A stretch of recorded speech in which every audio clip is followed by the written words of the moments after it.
Yövuoro on nuorisotyötä kadulla, lyhyesti sanottuna.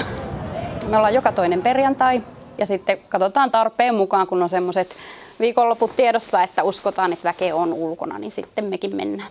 Kannattaa hakeutua yövuoroon. Saa hyvää kokemusta ja sitten semmoista mielekästä tekemistä. Saa uusia tuttavuuksia, ystäviä, ihmissuhteita ja tämmöistä. Se on mielekäs harrastus, mä uskon.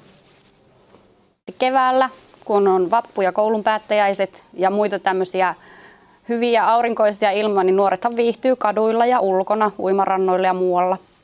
Ja silloin meillä on hyvä olla paljon vapaaehtoisia nuorten kanssa.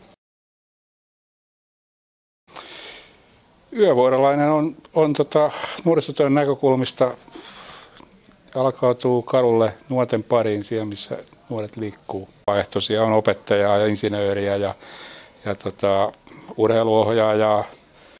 Ei erityisosaamista ei vaadita, mutta ikärajana on pidetty 20, eli me kuvitellaan, että 20 on jo kohtuullinen aikuinen, siis kohtuudella aikuinen jo, että